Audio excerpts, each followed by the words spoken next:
Yeah, okay. Yeah.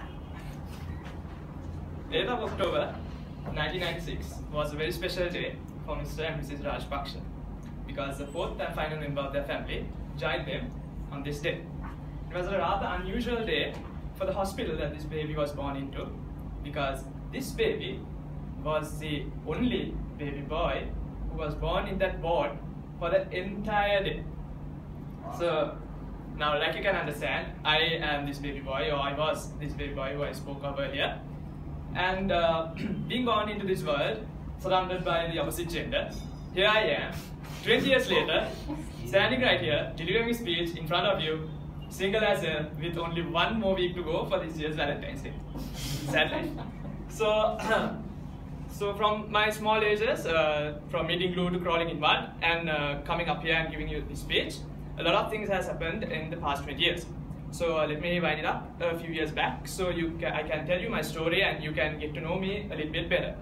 So I would say the best time to start is the year of 2002, the year which I entered Royal College at first time. So like every other kid, I just hated going to school, right?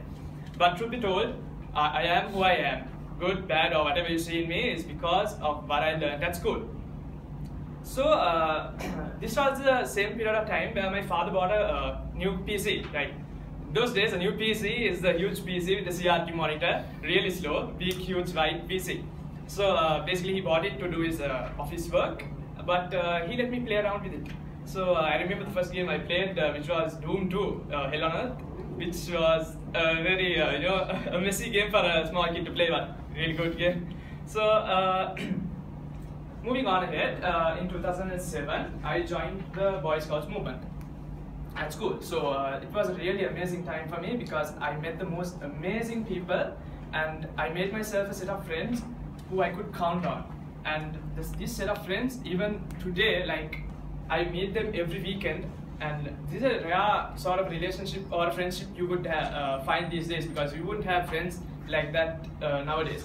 So moving back to scouting, so I became a senior scout when I finished my O-levels. Now, O-levels was a really good time for me, right? Straight A's for all the subjects, and I was definitely sure I'm going to ace my A-levels in mathematics. Small miscalculations there. So, getting on back, so it was the year of 2013, I finished my O-levels like I said, and I was in charge of this small set of junior scouts, and I pretty much had a lot of things to do at school. Like, I was appointed as a student leader, I was in the choir for about 4 years, and I did a little bit of drama, and pretty much a lot of things happened in life that year. So I learned a lot out of it, and it was a really good time. So moving on ahead, it was the year of 2014, the year which I had to stop all these extracurricular activities which I was currently involved in. Like scouting, my student leadership positions and all of that, I had to drop all of that in order to complete my A-levels. So I had to focus on my A-levels, but that never happened. So as you can imagine, I had bunked all my classes, all the teachers hated me, and I didn't have friends in my classroom because all my friends were out of the classroom, who were from different classes.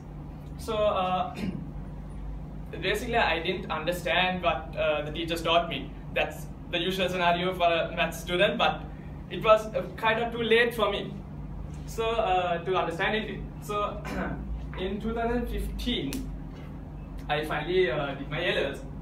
So on the first day itself, I knew I messed it up. It was PO maths paper, so it was really bad. I came home and I knew I messed up, and like I predicted, my marks came and I failed mathematics. So now that was the time I knew that I had to stop doing what I was doing, right?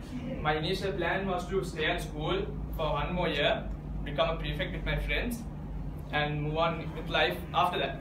But now my initial plan was, because I failed my A-levels, I was not able to go through with my initial plan, so I had to break off with my friends, and I had to break off with staying at school for 1 more year. like if you've been to Royal College, you would know that a person at Royal College, it's a really big thing for you to stay that extra year, become a prefect.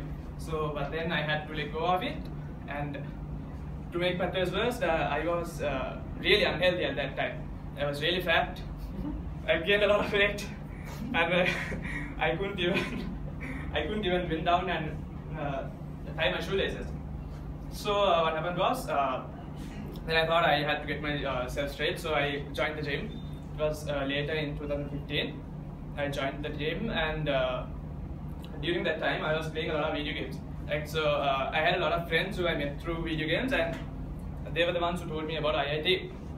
So in 2016 January, I joined IIT, and so far I've completed my first years of studying, and right now my current goal is to finish my degree program in the best way possible. Right now I've had this passion sort of thing for computers and software engineering, so I have the passion for it, and I hope I'll be able to do good in it. So that's about the current journey thus far of mine. So over to you, Toastmasters.